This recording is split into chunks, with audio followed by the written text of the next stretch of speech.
Мэнди Ставик 1971 оны 4-р сарын 16-нд Америк нэгдсэн улсын Вашингтон мужийн Беллингхэм хотод төрсөн.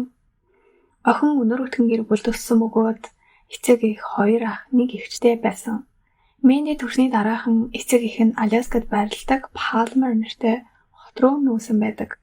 Энэ газар үзэсгэлэнт байгаль, аюулгүй байдал мөн хэдхэн мянган хүн оршин суудгаараа онцлог байв. Энэ хотод тэдний гэр бүл нэлээд хэдэн жил амьдарсан. Мэнди 3 настай байх үед эцэг эх нь салж охин ээжтэйгээ үлдсэн байна. Гэсэн ч тэр аавтайгаа бараг өдөр бүр уулзсаар байсан. 1 жилийн дараа тэдний гэр бүлд нэгэн эмгэнэлт явдал тохиолдсон байна. Мэндигийн 17 настай ах ан хийхээр яваад алга болжээ. Удалгүй цагдаа нар түүний цогцыг олсон бөгөөд биед нь бараг 20 ширхэг сумныг шарах байсан байна. Мөрдөгчд энэ хэргийг илрүүлэхийн тулд бүх хүчээ гаргасан ч нэг ч сэжигтэн олж чадаагүй. Мэнди болон түүний гэр бүлийнхний хувьд энэ явдал үнэхээр том шок болсон. Хэдий энэ зүйл тохиолдсон ч охин цаашид амьдралын идэвхтэй, амьдралын баяр баясгалантай болж өсжээ. Тэр үргэлж онц сурч, олон төрлийн спортоор зэрэг хичээллэж, янз бүрийн хөгжмийн тэмцгээр тоглож чаддаг байсан. Мэнди 12 настай байх үед ээж нь Вашингтон руу буцаж нүүхээр шийдсэн ч энэ удаа Вашингтоны ойролцоо Акме хэмээх жижиг тосгон руу нүүж очжээ. Тухайн үед тосгоны хүн ам нь 300 хүрэхгүй байсан бөгөөд оршин суугчид нь бүгд бие биенийгээ сайн мэддэг байв. Энэ газар бараг ямар ч ноцтой гэмт хэрэг гардаггүй байсан тул эмэгтэй өөрт нь болон 3 хүүхэдт нь энд илүү дээр гэж үзжээ. Мэнди орон нутгийн сургуульд орж маш хурдан олон найзтай болсон. Тэр спортоор үргэлжлүүлэн хичээллэж, сургуулийн хөгжмийн хамтлагт элсэж, хөгжөөнд дэмжигчдийн багийн чирлидер болсон. Үүнээс гадна охин тухайн газрын байгальд маш дуртай байсан бөгөөд ойролцоо байрлах голын иргэн дагуу гүйх дуртай байсан. Мэнди 17 настай байх үед тэдний гэр бүлд дахин нэг эмгэнэлт явдал тохиолдсон байна. Ээжээс нь салсныхаа дараа охины аав Палмерт үлдэж шинэ гэр бүлтэй болсон байжээ. Тэр түүнээс хойш хэд хэдэн хүүхэдтэй болсон бөгөөд 1988 онд Мэндигийн аавынх нь дараа гэрсэн эхнэрээс нь төрсөн дүү нь голд живж нас барсан байна. Энэ нь Мэндид дахин нэг хүн цохилт болж мөн л том ахын үхлийг сануулсан хэрэг болжээ. Тэгээд 1989 онд сургуулаа төгсөөд Мэнди гэрээсээ 3 цагийн зайд байрлах Central Washington University-д элсэн байна. Охин онгоцны нисгийгч болохыг хүсэж байсан бөгөөд зөвхөн онц дүн авахыг хичээж байлаа. Тэр оюутны байранд амьдарч эхэлсэн ч боломж гарах бүрт гэртээ очдог байсан. 11-р сарын сүүлээр охин талархлын баярыг гэр бүлтэйгээ өнгөрүүлэхээр гэртээ ирсэн бөгөөд гэртээ нэлээд хит хонохоор төлөвлөж байсан. 11-р сарын 24-нд буюу баярын дараагийн өдөр Мэнди гол дагуу гүйхээр шийдсэн. Ихэвчлэн ээж нь түүнтэй хамт явж дугуй унан дагаж явдаг байсан. Гэвч энэ удаа ээжийнх нь эгч нь төр хугацаагаар ирсэн байсан тул ээж нь гэртээ үлдэхээр шийдсэн. Тиймээс Мэнди гэртээ тэжээдэг байсан герман авчаарх нохоогоо дагуулan ганцаараа гүйхээр явсан. Түүний ердийн маршрут гэрээс нь эхэлж зам дагуу гүйсээр гол хүртэл үргэлжилдэг байсан бөгөөд дараа нь буцаж гүйдэг байсан. Нийтдээ ойролцоогоор 5 км орчим зам.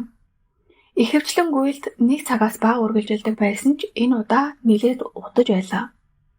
Түүний ах гэртээ ирээд Мэнди одоо хүртэл ирээгүй байгаад гайхжээ. Ах нь найзынхаа гэрт байсан бөгөөд тэр байшин нь Мэнди гүйх замын дагуу байрладаг байв.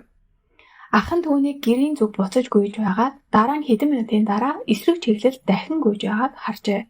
Тэр үед охин дахин нэг тойрог хийхээр шийдсэн байх гэж тооцож үзсэн ч Мэнди түүнээс өмнө гэртээ ирэх ёстой байсан. Цаг өнгөрөх тусам Мэндигийн гэрийнхэн маш их санаа зовж эхэлжээ. Тэр өмнө нь хизээч ийм удаан гүйж байгаагүйгээс гадна тэр орой өөр төлөвлөгөөтэй байсан. Баяраар гэртээ ирэхдээ тэр оюутны байранд хамт амьдардаг охиныг гэртээ очихыг урьсан бөгөөд тэр найз нь ч гэсэн ирсэн байсан. Тэр өдөр тэд ойролцоо хот руу явж найзуудтайгаа уулзахаар төлөвлөсөн байжээ. 2 цагийн дараа гэр бүлийг нь бүр чиг хайлгасан нэгэн зүйл болжээ. Нохой нь Мэндиг үгээр гэртээ буцаж ирсэн нь үнэхээр ачаалттай байлаа. Аль хэдийн нэг хүүхдээ алдсан Мэндигийн ээж цагдаад яаралтай хандахаар шийдсэн юм. Мэнди хэдийгээр 18 настай байсан ч шериф эмэгтэй нугалгын дараа эрен хаах ажлыг шууд эхлүүлэхийг зөвшөөржээ. Энэ хооронд ээж нь тосхны бараг бүх оршин суугч руу залгаж охиныг нь харсан эсхийг асууж эхэлсэн. Мэнди алга болсон тухай сонсоод олон хүн гудамжинд гарч тус тусдаа биедан хайлтыг хурдан зохион байгуулж эхэлсэн. Тэд охины гэрийнхэнтэй хамт Мэндигийн гүйдэг маршрутын дагуу хэд хэдэн удаа явсан ч түүнийг олж чадаагүй. Энэ үе цагдаа нар Мэндигийн ойр дотны хүмүүсийг байцааж эхэлжээ. Тэд охиныг ахлах сургуулиас хойш үерхэж байгаа Рики нэртэй найз залуутай болохыг олж мэдсэн байна. Гэхдээ охины ээж тэдний харилцаа асуудалтай бөгөөд байнга салж нээж байдаг гэж ярьжээ. Мөрдөгчид түүнтэй уулзаж мэдүүлэг авсан ч залууг сэжиглэх ямар шалтгаан олсонгүй. Тэд өөр хэд хэдэн хүнийг байцаахын зэрэгцээ тосгоны оршин суугчтай хамт тэр хавийг нэгжиж байв. Энэ үед хайлтанд жиптэй хүмүүс, морьтой хүмүүс тэрч байдгаа нисдэг тэрэгнүүд хүртэл оролцсон. Тухайн нутгийн нохой сургагч хүртэл Мэндитэй цуг явсан герман овчарх нохойтой ажиллахыг оролдож тэднийг Мэндигийн байгаа газар руу хөтлөн хэмээн найдаж байлаа. Гэвч нохой маш их айсан мэт байдалтай байсан бөгөөд гэрийнхээ үүднээс холдохыг огтхон ч хүсээгүй. Хайлт шөнө олтол үргэлжилсэн ч ямар ч үр дүн авчирсангүй. Дараагийн өдөр нь хайлт үргэлж иж цагдаа нар анхны төвшөөртэй хэргийн сэжүүрийг олжээ. Сайн дурынхан шорон зам дээр эмэгтэй хүний спорт өмд олсон байна. Тэр өмд шавартай зууралдаж хуучин мэт харагдаж байсан бөгөөд хид хідэн цоорхоотой байсан. Өмдийг тэр даруй Мэндигийн ээжид үзүүлсэн ч тэр энэ нь охиных нь өмд гэдэгт эргэлзэж байна гэсэн байна. Гэсэн ч цагдаа нар өмдийг лабораторид илгээж шинжилүүлсэн байна. Шинжээчид өмдөн дээр эрэгтэй хүний эр бэлгийн эсийн улмөр олжээ. Ийм учраас мөрдөгчид Мэндийг таньдаг тухайн бүсэд байсан бүх эрчүүдээс ДНК-гийн сорьц авахыг хүссэн. Гэвч ямар ч тохирсон сорьц гараагүй. Тэр үед ямар нэг ял шийтгэл авсан гэмт хэрэгтнүүдийн холбооны мөрдөх товчооны ДНК-гийн мэдээллийн сан гэж хараахан байгаагүй тул мөрдөгчид энэ нотлох баримтаар юу ч хийж чадахгүй байсан.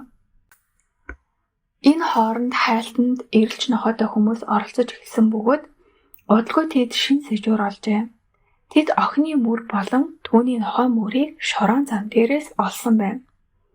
Гэхдээ энд нэг хачирхалтай зүйл байсан нь тэдний мөр яг нэг газар тасарч алга болсон байсан. Үүнээс зөвхөн нэг л дүгнэлт хийж болохоор байлаа. Мэнди тэр газар хэн нэгний машинд суусан байх ёстой.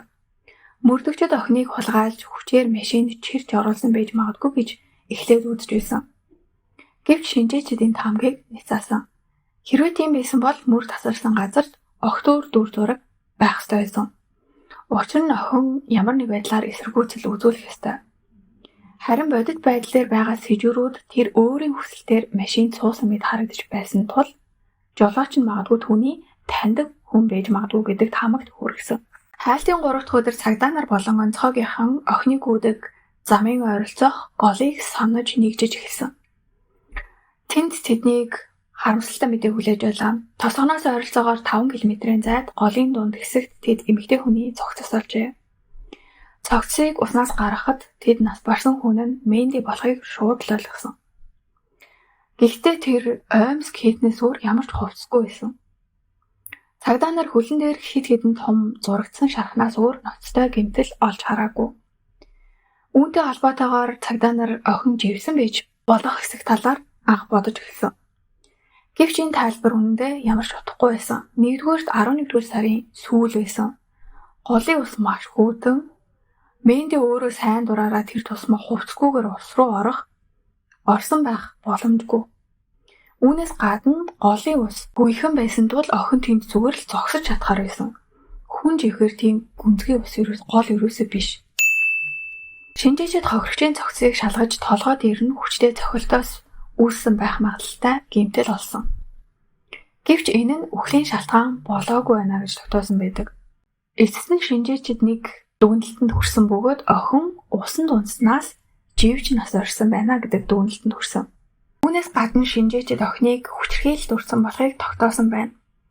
Тэд гэмт хэрэгтний биологийн материалыг гаргаж авч мөн хохирогчийн хүнсний доороос ДНК-гийн мэдээллийг олсон. Энэ бүхэнд үндэслэн цагдаа нар болсон явдлын хамгийн боломжит хувилбарыг боловсруулжээ. Хин нэгэн Мэнийг зам дээрээ суулгаалж машин суулган гол руу аваачсан.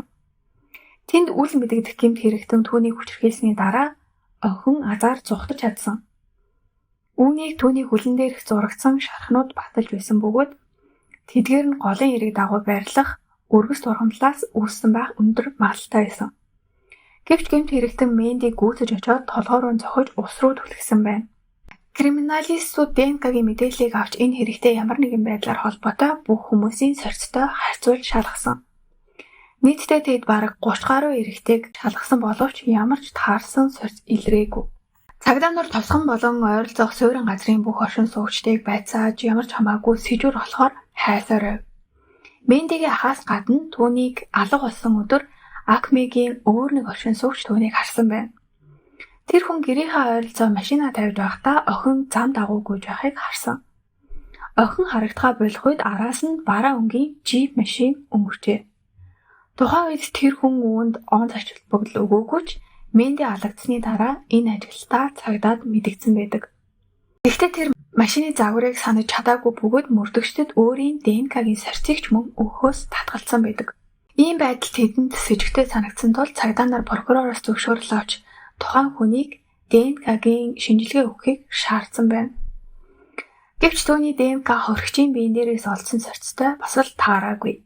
Энэ алгын талаар мэдээгээр маш их хэмжээгээр мэдээлж байсан бөгөөд эхний саруудад цагдаа нарт хэдэн мянган мэдээлэл ирж байсан. Харамсалтай нь бүгд мухардалд хүргэж улмаар мөрдөн шалгалт олон жил үргэлжилсэн байна. Мөрдөгчид нэг ч сэжитнийг тодруулж чадаагүй ч олон хүмүүсийг үргэлжлүүлэн шалгасаар байв. Нэг хэсэг мөрдөгчид энэ гэмт хэргийн ард Green River-ийн алуурчин хэмээх хочтой нэгэн этгээд байж ч магадгүй гэж таамаглаж исэн. Түүнийг олон 10 охтыг хөнөөсөн хэрэг сэжиглэж байсан бөгөөд ихэвчлэн хохирогчдын цогцыг гол руу хайдаг байсан. Гэвч энэ хувилбарыг батлах ямар ч сэжүүр бас олдоогүй. Тухайн этгээд баригдаж түүний хэн болох нь тогтоогдсон ч мөрдөгчид түүнийг Мэндигийн аллагатай холбож чадаагүй юм. Нотлох баримт болон өөр сэжигтэн байхгүйгээс энэ хэрэг олон жил гацжээ. Хаяа мөрдөгчид архивыг дахин сөхөж шинэ нотлох баримт хайдаг байсан ч бас л ямар ч үр дүн гараагүй. 2009 онд буюу Мэнди нас барснаас 22 жилийн дараа орон нутгийн цагдаагийн газрын шинэ мөрдөгч энэ хэргийг дахин сэргээжээ. Өнгөрсөн 20 жилийн хугацаанд ямар ч шинэ нотлох баримт гараагүйг харгалзан тэр өөр арга замаар мөрдөхөөр шийдсэн байна.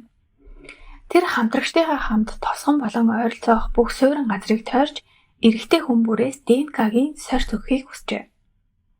Мөрдөгчдийн төлөвлөгөө маш энгийн байсан. Тэр Мэндигийн алуурчин нь тухайн орон нутгийн оршин суугч байх магадлал хамгийн өндөр гэдгийг мэдж байлаа. Хэрэг бүх эрчүүдийн ДНК-г цуглуулбал тэдний дундаас гэмт хэрэгтнийг олох магадлал өндөр гэж тооцоолжээ. Тосгон болон ойролцоох газарт хэдхэн зуун эрэгтэй амьдардаг байсан тул энэ ажил тиймч хэцүү биш мэт санагдаж байсан. Гэвч бодит байдал дээр бүх зүйл илүү төвөгтэй байжээ. Цагдаа нарт бүх эрчүүдийг шалгах ажилд бүтэн 4 жил зарцуулсан байна. Эцэст нь тэд мөн л нэгч таарсан сорьц олоогүй.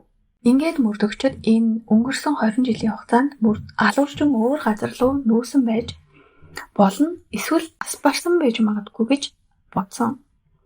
Тиймээс тэд архивыг сөхөж 1989 онд тухайн газар нутагт амьдарч байсан бараг бүх эрэгтэйг мөрдөн шалгаж эхэлсэн. 2013 он цагдаа нар гинэт нэгэн мэдээлэл олж авчээ. Мэндигийн өссөн тэр тосгонд амьдарч байсан 2 эмэгтэй хүүхдүүдтэйгээ усан парк орохоор явж. Тэгээд тэд замдаа тааралдаад янз бүрийн зүйл ярилцаж байхдаа гинэт энэ дуйлаан талхыг санаж ярьж эхэлсэн байна. Тухайн үед нэг эмэгтэй гинэт Мэндиг хэн алсан байж болохыг таамаглаж байгаагаа хэлсэн. Нөгөө ч мөн адил нэг хүнийг сэжгэлдгээ хэлсэн. Тэд хоёулаа яг нэг ижил нэр хэлсэн байдаг.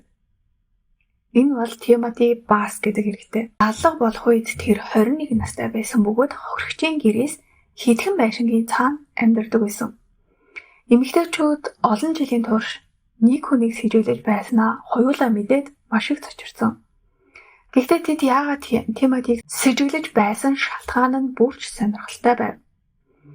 Нэг эмэгтэй ярихдаа өсвөр насндаа Тимоти түүнд бэлгийн дарамт үзүүлж байсан гэж ярьжээ. Нэг удаа тэр охин Тимоти болон бусад найзуудтайгаа машин дотор явж байх үед Тимоти түүнд маш их анхаарлаа хандуулж түүнд хүрэхийг оролдож байсан. Тэр үед охин татгалцахад Тимоти маш бүдүүлгээр түүнд гар хурж хэлсэн байдаг. Тэр үед бусад найзууд нь оролцож болиулсан байна. Тэр цагаас хойш энэ эмэгтэй Тимотитай ойрхон байхаас маш их айдаг болсон гэж ярьжээ. Нөгөө эмэгтэйгийн яриа нь бүр анхаарал татсан байсан. Мэндигийн алгаас хойш хэдэн жилийн дараа тэр нөхөртөөгөө болон дөнгөж шинээр төрсөн байсан хүүхдтэйгээ цуг амьдарч байсан. Нэг орой нөхөр нь ажил дээрээ байх үед Тимоти тэдний хаалгыг тохирсон байна. Тэр эмэгтэй нэх гайхаагүй. Учир нь Тимоти болон нөхөр нь найзууд байсан. Тимоти ан хийгээд буцаж явнаа. Би уцаар ярих хэрэгтэй байна гэж хурж ирсэн. Эмэгтэй түүнийг дотгош оруулсан ч Тимоти удалгүй хачин зан гаргаж эхэлсэн. Дуудлага хийхээ орон тэр гартаа утас барин хэсэг зогсож байснаа буцаага тавьсан. Дараа нь тэр ихтэйг удаан хугацаанд хайрлаж явснаа хэлж түүнтэй бэлгийн харьцаанд орохыг санал болгосон. Эмэгтэй татгалзаж түүнийг явахыг шаардсан. Гэвч Тимоти маш төрөмгий байдлаар зүтгэсээр л байсан. Тэгээд эмэгтэй хэрвээ чи явахгүй бол би цагдаа дутна шүү гэж сүрдүүлсний дараа л тэр зөвхөн гэрээс нь гарч явсан байдаг. Эдгээр түүхийг ярилцсны дараа эмэгтэйчүүд хамтдаа цагдаа дээр очиж Тимотигийн талаарх сэжиглэлээ ярьсан. Яагаад ийм олон жил хүлээснийг тэднээс асуухад Тимотиг аллагатай холбоотой гэдэгт бүрэн итгэлтэй байгаагүй гэж хариулсан байна. Мөрдөгчид тэр даруй энэ хүнийг сонирхож эхэлсэн бөгөөд нэг сонин зүйл анзаарчээ. Анхны мөрдөн шалгалтын үеэрч тэдний хамтрагчид болох цагдаа нарын хинэн ч Тимотиг шалгаж байцааж ДНК-гийн сорьц өгөхийг хүсээгүй байсан. Энэ нь маш хачирхалтай байсан. Энэ залуугийн тухай өмнөх тайлангуудад огт дурддаггүй байсан. Тэр хохирогчийг таньдаг, ойролцоо амьдардаг, мөн түүний гэр охины гүйдэг байсан. Тэр замынх нь яг хажууд нь байдаг байсан. Тэгээд цагдаа нар илүү гүнзгий нягтлан шалгахад Менди Тимотигийн дүү болох Томтой найзлаг байсныг олж мэдсэн. Өөр нэг сэжигтэй зүйл нь Тимоти аллагаас хойш 2 сар хүрэхгүй хугацааны дараа өөр хот руу нүүсэн явдлаа. Магадгүй энэ нүүсэн байдал нь л түүнийг цагдаагийн анхаарлаас гадуур үлдээсэн баг. Тимоти хуучин гэрээсээ 40 км-ийн зайд байрлах Эверсон хотод суурьсан байна. Нүүхийнхээ өмнөх нь тэр гэрлэж дараа нь 3 хүүхэдтэй болжээ. Түүний гэмт хэргийн түүхийг шалгахад мөрдөгчд дахин нэг сонин баримт олсон байна. 2010 онд эхнэр нь Тимоти өөрийг нь болон хүүхдүүдийг нь зоддог гэр бүлийн хүчирхийлэл үлддэг гэж цагдаад мэдүүлэг өгчээ. Гэхдээ мөрдөгчдийг хамгийн их гайхшруулсан нэг зүйл нь тэр мэдүүлэгт байсан нэг жижиг деталь хэсэг нь байсан. Эхнэр нь ярихдаа Тимоти яагаад гэр бүлд нь аюултай болохыг тайлбарлахаас гадна нөхрийнхөө гэмт хэргийн тухай баримтат кино үзэх үеийн хачин зан авирын тухай дурдсан байжээ. Тэд ийм нэвтрүүлэг хамт үзэхгүй Тимоти гэмт хэрэгтнүүдийг маш болох аллага үлдээж, маш олон нотлох баримт үлдээдэг гэж байнга шүүмжилдэг байсан. Тэр өөрөө бол хизээч ийм алдаа гаргахгүй, хизээч баригдахгүй гэж байнга хэлдэг байж. Энэ бүх мэдээллийг судалсны дараа мөрдөгчд түүнийг Мендигийн аллагад холбоотой байж магадгүй гэж үнэхээр бодож эхэлсэн. Тэд түүний гэрт очиж хэд хэдэн асуулт асууж, сайн дураараа ДНК-гийн сорьц өгөхийг хүсжээ. За эндээс энэ хэргийн хамгийн сонирхолтой хэсэг эхэлнэ. Тимоти энэ гэмт хэргийг юусоо санахгүй байна. Бүр Менди Ставик гэж хэн болохыг ч мэдэхгүй гэж хэлсэн. Энэ нь мөрдөгчд түүний үгэнд эргэлзэхэд хүрсэн байна. Нэгдүгээрт хүн ам нь 300 хүрэхгүй тийм жижигхэн тосгонд бие биенээ бүгд мэддэг байсан. Хоёрдугаар Тимоти Менди Ставикийн гэрээс хийдхэн байшингийн зайд амьдардаг байсан бөгөөд түүнийг мэдэхгүй байх боломж бараг л байхгүй. Үүнээс гадна алгын дараа энэ хэргийн талаар зөвхөн тосгонд биш хөрш бүх хот суурин газарт ярьж байсан. Олон жилийн турш тэр тосгонд гарсан анхны ийм төрлийн гэмт хэрэг байсан бөгөөд орон нутгийнхны хувьд энэ сэдв олон сарын турш хамгийн чухал асуудал нь байсан хэвээр байсан. Тиймээс мөрдөгчд түүний үгэнд шууд итгээгүй байна. Тэд түүнээс ДНК-гийн сорьц өгөхийг хүссэн ч Тимоти татгалзсан бөгөөд энэ нь түүнийг улам сэжигтэй болгожээ. Харамсалтай нь түүнийг аллагатай холбоох ямар ч нотлох баримт байгаагүй тул мөрдөгчд прокуророос зөвшөөрөл авч чадахгүй л байсан. Тэгээд тэд өөр нэг арга замыг сонгож байна. Мөрдөгчд Тимоти шилжиж ирсэн хотынхоо талх нарийн бовны үйлдвэрт олон жил хүргэлтийн ажил хийдгийг олж мэдсэн байна. Тэд энэхүү үйлдвэр рүү очиж менежертэй ярилцсан Тимотигийн ойрын өдрүүдийн маршрутын мэдээллийг өгөхийг хүсжээ. Цагдаа нар түүнийг дагаж ДНК-гийн мэдээлэл бүхий ямар нэг эд зүйл олж авахыг хүссэн байна. Тэд менежерт ажилтныг нь яг ямар хэрэгээр сэжиглэж байгаагаа хэлээгүй. Зүгээр л түүний талаар мөрдөн шалгалт явагдаж байна гэж хэлсэн. Гэвч тэр менежер эмэгтэй дээд удирдлагын зөвшөөрлгүйгээр энэ мэдээллийг өгөхөөс татгалцсан байна. Цагдаа нар удирдлагатай холбогдоход тэд цагдаа нараас прокурорын зөвшөөрөл бас шаардсан. Ингэснээр мөрдөгчид дахин хурдалд орсон байна. Тэд Тимотигийн намтрыг үргэлжлүүлэн судалж прокуророос зөвшөөрөл авахад туслах чухал сэжвэрүүдийг хайсаар л байсан. Гэвч бүх оролдлого нь бүтлгүүдэж энэ хэрэг дахин хэдэн жил гацжээ. 2015 онд Тимотигийн гэрт очиж хэдэн асуулт асууж ДНК-гийн сорьс өгөхийг дахиад л хүссэн. Гэвч тэр мөн л таатгалцсан. Ийм байдал 2017 он хүртэл үргэлжилсэн бөгөөд дараа нь нэгэн гинтийн зүйл болсон байдаг. Цагдаа нарын уулзсан талх нарын бовны үйлдвэрийн менежер Тим Вагнер нэртэй эмэгтэй нөхөр болон найзуудтайгаа хамт бааранд очжээ. Өмнө нь тэд бүгд Вагнерд амьдардаг байсан бөгөөд Менди алагдах үед Тим түүнээс ердөө 1 насаар ихч байсан. Тэгээд тэдний яриа нэг хэсэг олон 10 жилийн турш орон нутгийнхны сэтгэлээс гардаггүй энэ хэрэг рүү чиглэж ярьж эхэлсэн.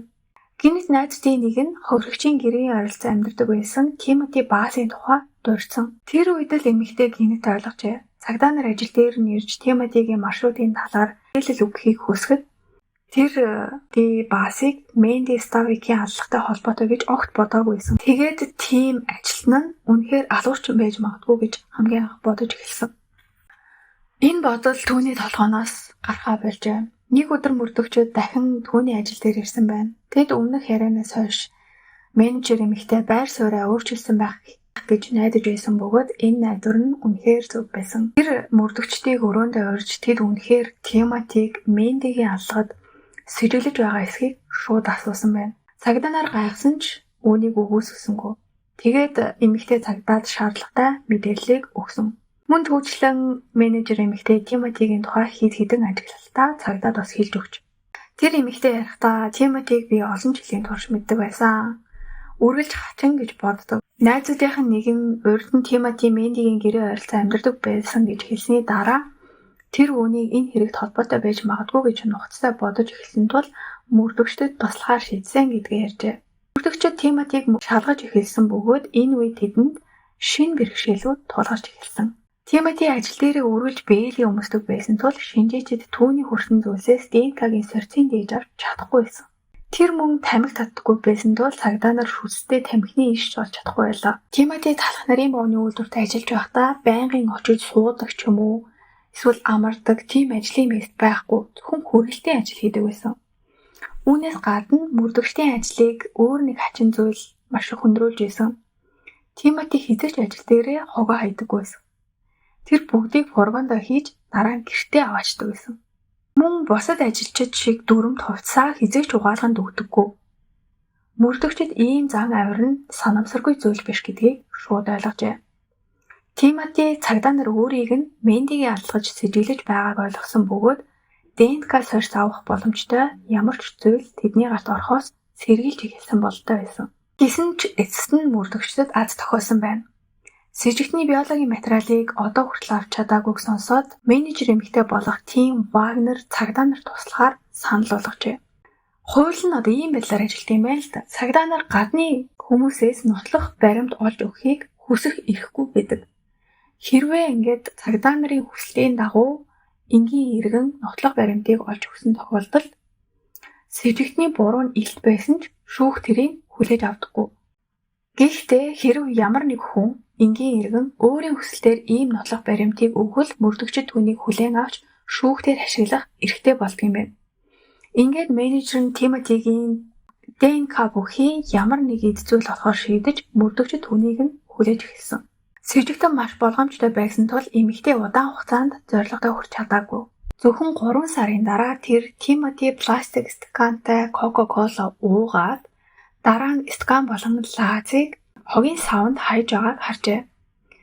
Тэр Тимоти ясны дараа хоёуланг гинавч цагдаад өгсөн байна. Цагдаа нар тэр даруй лааз болон стаканыг лабораторид илгээж шинжээчид тэдгээрээс Тимоти Басын ДНК-гийн мэдээллийг гаргаж авчиж чаджээ. Энэ нь Мендигийн биен дээрээс олдсон биологийн материалтай бүрэн таарч байлаа. Хүсэн хүлээсэн нотлохоог олж авмаг цагдаа нар тэр даруй эрэгтэйн араас хөдөлж баривчилжээ. Ийхүү аллагаас хойш 28 жилийн дараа сэжигтэнд эцэст нь ялыг нь онохоор болсон байна. Байцаалтын үеэр Тимоти бурууга үүсгэсээр байсан бөгөөд мөрдөгчид ДНК-гийн таалцыг хэлсний дараа л өөр зүйлд ярьж эхэлсэн. Үүнийг сонсоод тэр гинэт өөр тайлбар гаргаж үнэндээ Менди тэр хоёрын хооронд нууц рамаас байсан гэж хэлжээ. Түүний хэлснээр тэд алгаас хэдэн сарын өмнө уулзаж эхэлсэн бөгөөд тэр үед Менди охин найз залуутай байсан тул энэ харилцаагаа бүх хүнээс нуудаг байсан гэжээ. Тимотигийн ярьснаар Менди нас барсан өдөр гүйж явахдаа тэдний гэрт ирсэн байна. Улмаар тэд бэлгийн харилцаанд орсон бөгөөд дараа нь охин гэртээ харахаар явсан. Тэр үед гэрт нь аав нь байсан гэж мөн нэмж хэлсэн байдаг. Гэхдээ түүний гэрч болгон ашиглах боломжгүй байв. Учир нь түүний аав аль хэдийн нас барсан байжээ.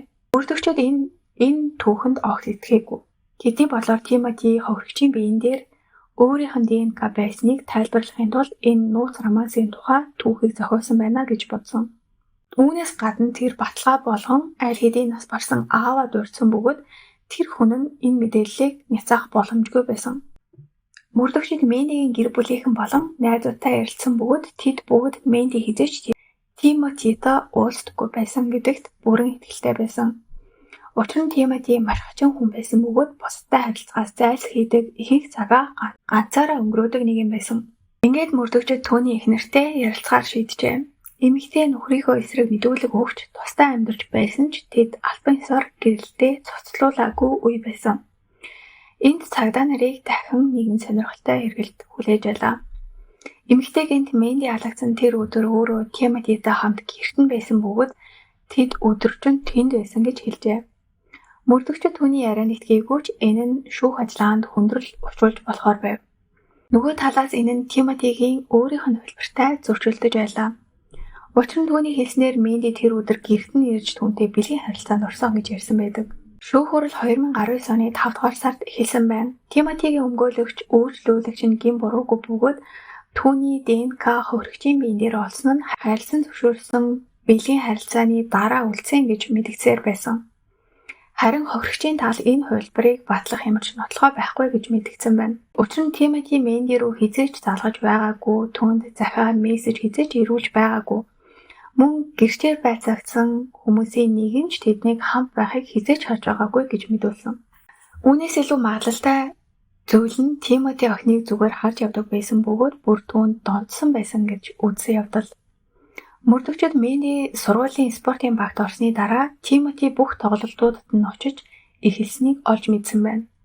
Үүнээс өмнө тэр ерөөсөө спорт сонирхдаггүй байсан. Үүнээс гадна түүний цонх Мендигийн гүйдэг зам руу хардаг байсан бөгөөд тэр Мендиг гүйж байхыг ажиглах боломжтой байсан. Магадгүй тэр өдөр Тимоти түүнтэй ярилцахаар шийдэж араас нь очсон байх магадлалтай. Тэгээд тэр Мендид хурч эхлэхэд охин эсэргүүцсэн байж болно.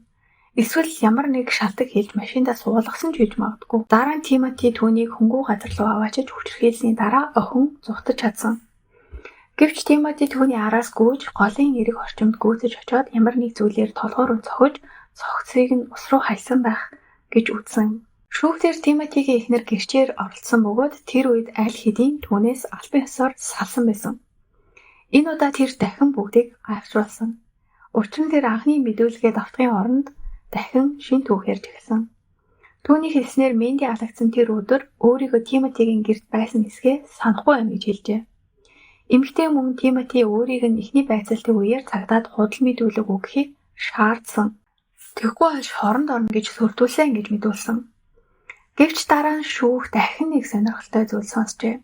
Сэрэгтний дүү Томи ярьснаар Тимоти Басаас ДНК-гийн сорьс авахыг хүссний дараа тэр энэ талаар маш их санаа зовж байгаагаа дүүдээ ярьж эхэлсэн. Том юу болсныг асуухад ах нь хохирогчтой нууц рамаастай байсан тухайга яг ижлэн түүх ярьж эхэлсэн. Тэгээд Тимоти мөн дүүгээсээ цагдаад өөрийгөө Мендитэй бэлгийн харилцаанд орсон гэж хэлхийг хүссэн боловч Том худал хэлхээс татгалцсан байна. За мөн Тимотигийн төрсөн эхэн хүртэл түүний эсрэг мэдүүлэг өгсөн. Эмэгтэй хүүгээ нэг өдөр шоронд эргэж очих үед нь тэр түүнд цагдаад худал мэдүүлэг өгөхийг хүссэн бичиг өгсөн.